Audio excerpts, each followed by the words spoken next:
그거를 베노가는 어떻게 했냐면 왼쪽 다리를 이렇게 뒤로 뺀 게 아니고 얘는 픽스를 시켜놓고 오른발이 공에 가까워진 거예요. 이 상태에서 백스윙도 적어지겠죠? 그럼 여기 작사를 던지면 왼쪽 비켜주는 것도 훨씬 더 쉬워질 수도 있다는 거죠. 오른발이 얘에 가까워져요. 그러면 이 로포인트는 어떻게 바뀔까요? 앞으로 가죠. 그럼 조금 더 다운볼로로 치기가 훨씬 더 수월해지지 않을까요? 그러면 이건 웨지나 아이언 같은 경우는 이렇게 가는 게 유리하다는 거죠. 근데 반대로 제가 이렇게 섰는데 오른발이 요번에 이렇게 빠지면 로포인트가 뒤로 가잖아요. 이렇게 밑으로 하향 타격하는 양이 상당히 적을 수도 있죠. 그럼 볼 위치는 정해져 있는 거잖아요. 근데 내가 스탠스를 바꿈으로써 뭔가 변화가 생기는 거지 공의 위치는 변화가 생기는 건 아니겠죠. 그리고 클럽이 짧아질수록 플레이어는 볼에 더 가깝게 서야 된대요. 근데 가깝게 쓰는 게 그냥 막연하게 양발이 이렇게 다 같이 가는 게 아니고 얘는 픽스를 시키고 클럽이 짧아질수록 얘만 가만 여기서 라인을 지키려면 얘가 더 안정적이 될 수도 있죠.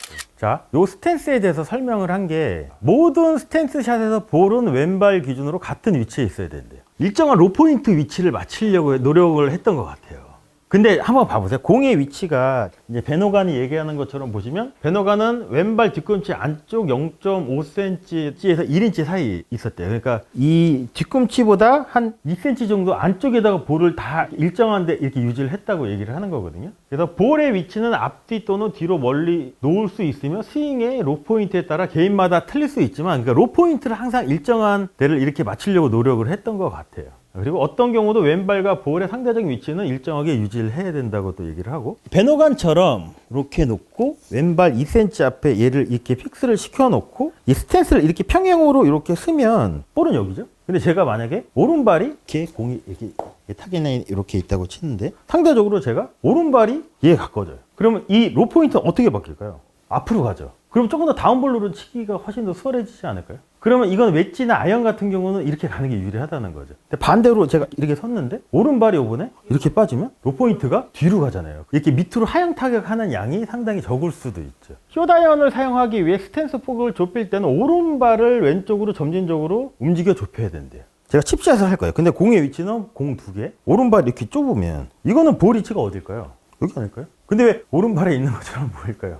이렇게 하면 오른발이 가까워져서 그런 거죠. 풀 드라이버를 사용하든 오번 아이언의 웨지를 사용하든 스윙 방식에 의식적인 변화를 일으키지 않아야 되는 게 이제 베노간이 생각을 한 거예요. 그 볼 위치는 정해져 있는 거잖아요. 근데 내가 스탠스를 바꿈으로써 뭔가 변화가 생기는 거지 공의 위치는 변화가 생기는 건 아니겠죠. 그리고 모르는 사이에 클럽의 샤프트가 길이가 바뀌면 스윙은 약간 바뀔 수 있는데 그 바뀌는 거는 길어지면 길어질수록 공에 이렇게 서는 것도 있지만 내가 길어질수록 조금 더 이 간격이 멀어지면 조금 더 플랫해지는 거잖아요. 그러면은 회전의 양이 그런 것만 변화만 있지 볼의 위치는 변화가 없을 수 있겠죠. 그리고 클럽이 짧아질수록 플레이어는 볼에 더 가깝게 서야 된대요. 근데 가깝게 쓰는 게 그냥 막연하게 양발이 이렇게 다 같이 가는 게 아니고 얘는 픽스를 시키고 클럽이 짧아질수록 얘만 가만 여기서 라인을 지키려면 얘가 더 안정적이 될 수도 있죠. 그래서 그에 따라 플레이는 더욱더 업라이트해지고 스윙 아크는 자연스럽게 짧아질 수밖에 없죠. 스윙 아크가 작아지면 다운스윙에서 왼쪽 엉덩이가 비켜줄 시간이 줄어들잖아요. 이게 내려왔으면 여기서 작사를 던질 때도 왼쪽이 비켜줘야지 내가 작사를 던질 수 있잖아요. 근데 만약에 얘가 이렇게 돼 있어요. 그러면 여기 작사를 제대로 던질 수 있을까요? 안 돼요. 그러니까 얘가 열려있는 게 훨씬 더 좋잖아요.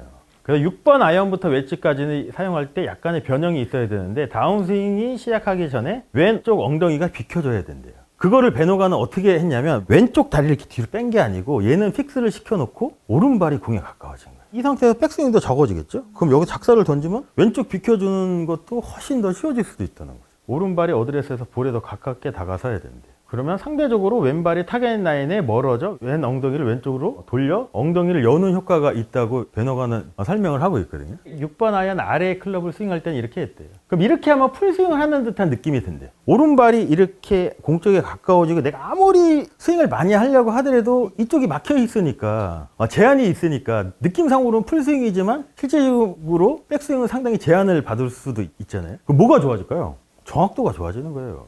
풀스윙 하는 느낌이지만 아크의 길이가 더욱더 제한이 될 수밖에 없다는 거죠. 그럼 훨씬 더 정확하겠죠. 자, 그래서 결과적으로 약간의 거리는 줄어들 수 있지만 방향성은 상당히 좋아질 수 있다고 이제 베노간 설명을 하고 있거든요. 그리고 짧은 아이언을 플레이할 때 정확성이 가장 중요한 고려사항이래요. 베노간이 그런 얘기 했잖아요. 웨지를 가지고 풀스윙 하는 사람이 있으면 자기를 소개시켜달라고 하잖아요. 자기 전 재산을 걸고 내기를 할 거라고. 근데 간혹가다 그런 사람도 있잖아요. 자기 뭐 56도, 뭐 58도 웨지로 뭐 100m를 보낸다느니 110m를 보내는 그런 사람이 있으면 무조건 내기해야 돼요. 왜냐면 어우 잘 치네 거리 많이 나가게 하면 거기서 붙이지 못하면 무슨 의미가 있냐는 거예요. 아무런 의미가 없죠. 그러니까 이게 거의 비슷하잖아요. 골핑 머신에서 얘기하는 스퀘어 오픈, 스퀘어 크로즈 그거랑 비슷하겠죠. 그래서 요 두 가지는 어떻게 보면은 구질의 변화를 주는 패턴인 거. 타이거 우즈가 이거였겠죠. 아까 한 게. 이걸 극단적으로 이렇게 간 거겠죠. 이거는 구질보다도 약간 탄도? 요거는 어떻게 보면 힌지 액션으로 따지면 약간 버티컬 힌지 쪽으로 가는 경향이 있고 이렇게 가면 호리존트 힌지겠죠. 턴의 양이 많으니까 반대쪽도 가려면 롤의 양이 많을 수밖에 없으니까. 자, 탄도는 왜 낮아질까요? 근데 이렇게 됐을 때. 탄도가 낮아지는 이유. 오른발이 그냥 막연하게 뒤로 빠졌다고 탄도가 낮아지지는 않겠죠. 왜 낮아질까요? 이렇게 해놓고 라인을 지키려면 얘가 회전이 많아야 되잖아요. 여기서 반대쪽으로 이 회전이 많은 걸 제자리를 찾아오려면 반대쪽에 롤의 양도 많아야 되겠죠. 그럼 여기 롤이 많아지면 어떻게 되냐면 이 샤프트의 기울기가 정면에서 보시면 여기서 롤이 많아지면 이게 더 이렇게 기울어질 수도 있거든요. 앞으로. 그럼 얘가 클럽 샤프트가 앞으로 기울어지면 기울어질수록 로프트의 각도는 자연스럽게 더 디로프팅 되는 양이 많겠죠. 근데 앞에 왼쪽이 이렇게 뒤로 오른쪽에 가까운 상태에서 이 라인을 유지하려면 이 기울기가 이렇게 놓고 없죠?